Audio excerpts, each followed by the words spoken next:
Alright guys, welcome back. Okay, so I was trying out a different build, a different approach. Normally we would want to go first, but this time I'm trying out, if you look at the extra deck, it's not, I'm playing with quick draws.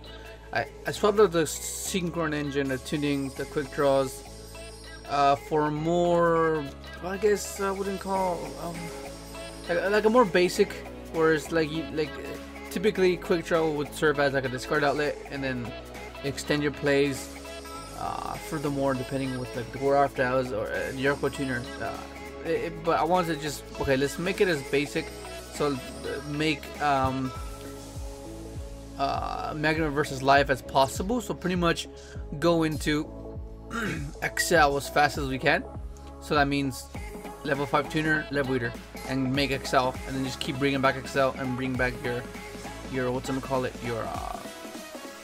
your formulas if you need to. Like normally you would just you find a way to make multiple formulas, but this way at least you can like out of the cards you draw off librarian draws, the core charge and the first formula, you can bring back a formula and not have to like wait and get a level 1 tuner. I mean, it seemed to make sense, but like you'll get to look at the main deck in a bit, but the approach I took was like, okay, well, I'm going to bring a spiral because we now know it's like it's a definitive placement that they're there, so you're gonna be going up against them, and the boards that they do consistently, pretty intimidating. Like now I have the feeling of how people must have felt when I would go into Quasar, Crystal, Herald, and a Trish set up on their turn. Cause that's insane, dude. Quasar, Crystal, Herald, and a Trishula set up on their turn. Like, it's hard to get unless you have like a board wipe to force something out. Then it'd be insane. The Kaiju was a bit of an issue. But even if you don't have none of that, it's like a bit like, what do you do to that? There's not much you can do. So it's like, I mean, cause like if you think about it, on their best hand they have a sleeper that pops 2 cards on your side of the field. You have a field spell that protects their spirals from being targeted, and then on top of that some of them, majority of them, search a trap that bounces a card top of your deck, and then on top of that they still have the 2 firewalls that bounce 2 cards from the field to the 2 monsters from the field to the hand, and that's intimidating. 2 bouncers, 2 destructions, and 1 sends back top of deck. Like, what do you do to that besides kaijuing 1 or sphere mode? Like, I mean, the best solution is sphere mode, but then that means, because I was completely oblivious that you couldn't normal summon. Same scenario as Lava Golem, except Lava Golem, I guess you can use multiples.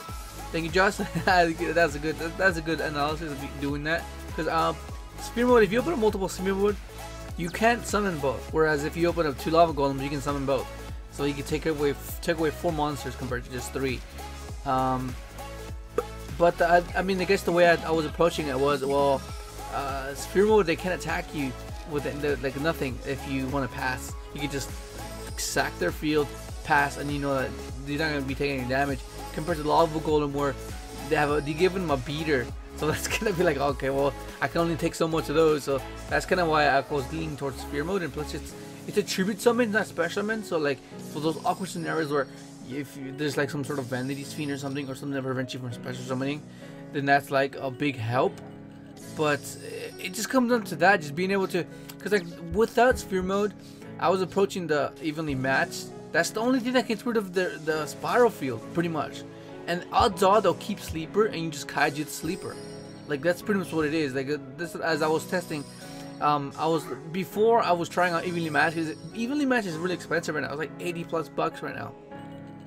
So the next best thing was I would kaiju the sleeper, and then Raigeki or Darkhold the rest of the board, and that pretty much dead. Like that, you have to open up those 2 cards, and then to furthermore the risk, knowing that ogres start like, well, not really, but like mainly like Drone Lockbird and Ash Blossom. Those are the main ones that are being played.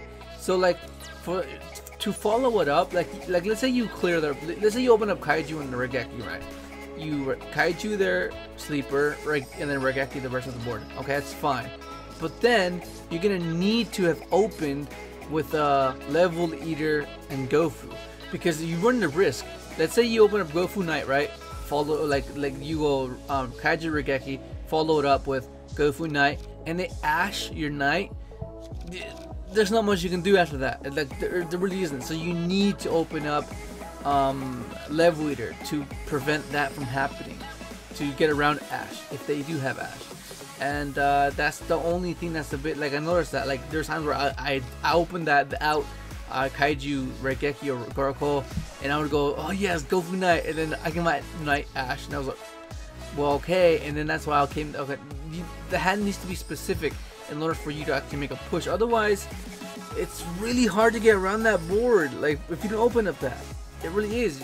Like there's hardly anything you can do to it. Like first you need, if you want to take the long route, you have to get rid of this field spout, then be able to destroy the sleeper by destroying the last resort. And then on top of that, there's also the trap that bounces the card. There's like, it's so much disruption that it's hard to deal with. I think Sphere Mode and Lava Golem is, I think, it's the best way, or even Kaiju's. But Kaiju's you only tribute one, whereas, oh man, it's just, I mean, the solution is there. Of course, you can main hand trap to prevent, but you guys know how I feel about hand traps in this particular deck.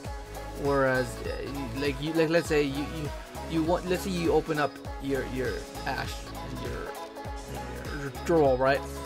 And on paper, on an ideal scenario, hang on, let me put deck list. Okay, here it is. Okay, so like in an ideal scenario, it'd be amazing to go open, okay, disrupt them, ogre ash or ogre draw, disrupt them, stop them for the turn, and then on your following turn, open up Gofu Knight. That's like the most beautiful thing you could possibly imagine, because then you know you have game. Like you just attack and then it'd be good. But the majority of the time, doing that consistently would be a bit too much to ask for. That's just bugging me. There. But yeah, okay, so the main deck is pretty much focused on going second and being able to get to excel as fast as you can, so you can utilize these as fast as you can. And Kaiju is there to get rid of the sleeper. This is just to get, this is pretty much this is your board wipe pretty much. You go struggling battle, that will keep sleeper. Okay, you Kaiju the sleeper, and then you just go off. Does that make sense? And similar scenario with this, you just dark hole, or just Kaiju the sleeper, and then dark hole and clear the board, and then hopefully you have enough. And which is why I wanted to get to this as consistent as possible, because that means you have 3 of these to go. The odds of you opening up a 5-star tuner is much more likely. So I was like, and yeah, I don't know. Same thing with this one. That's why you play Plague, to give you a 5. It's pretty much it. But this is just what I've been just experimenting with, because going second against Spiral is just so brutal, dude. So brutal. But good. Yeah, the cryston link, once it comes out, oh my god, just play Roshi, make so high instead of bringing a bow. That's a good idea. That's pretty much gonna be it. Hopefully you enjoyed the video, and thanks for watching.